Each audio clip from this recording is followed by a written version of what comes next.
Welcome to our podcast, everyone. Today, we'll take you through a realistic visit to the doctor's office using simple English you can use when you're not feeling well.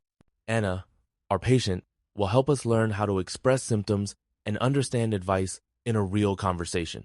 Thanks for having me. I remember my first doctor's visit in an English-speaking country. I felt nervous about describing my symptoms. This episode will show how easy it can be to talk about your health in English, even if you're a beginner.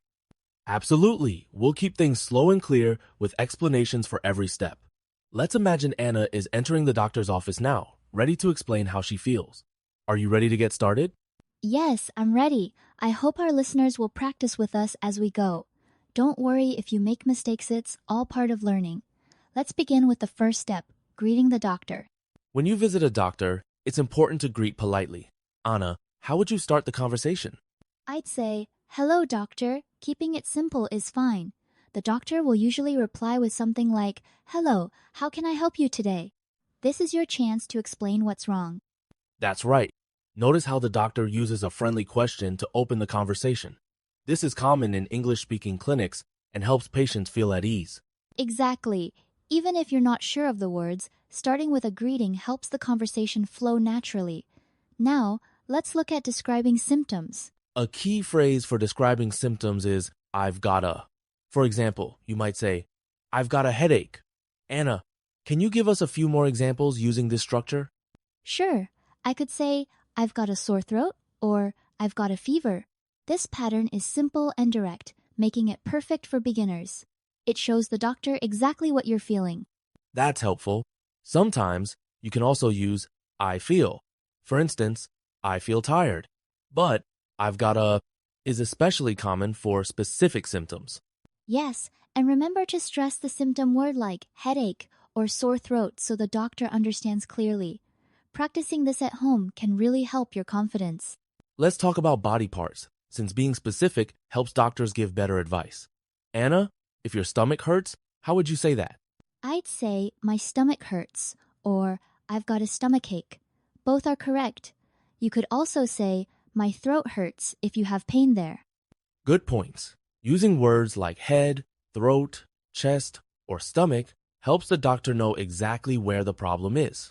For example, my chest hurts is very clear. And if you're not sure, pointing to the area and saying the word also helps.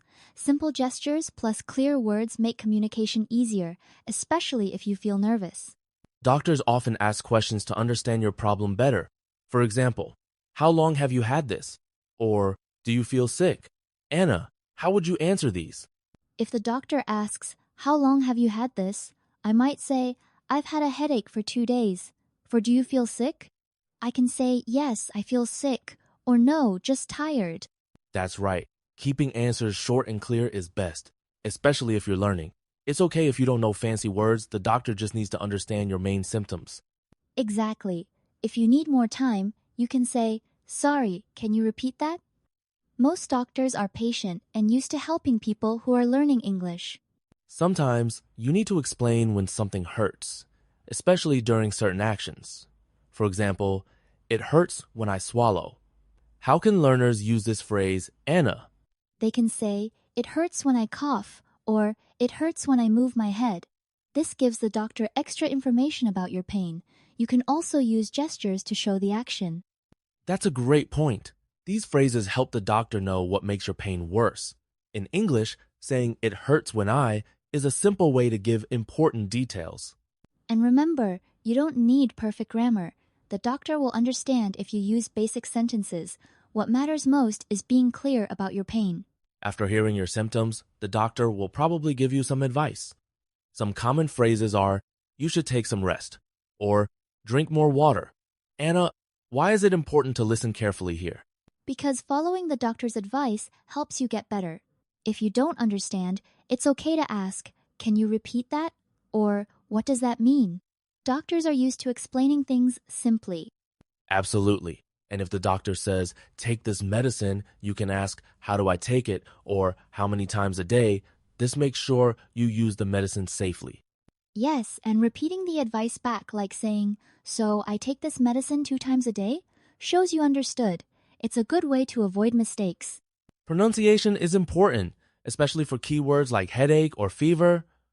Anna, what tips helped you pronounce health words clearly during your first visits? I practice saying the words slowly and stress the main part, like sore throat.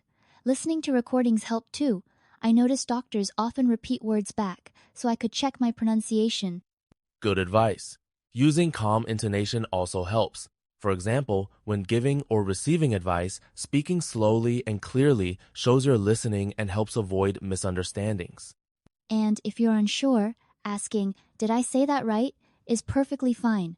Most doctors appreciate the effort and will help you with correct pronunciation. Let's do a quick role play. I'll be the doctor.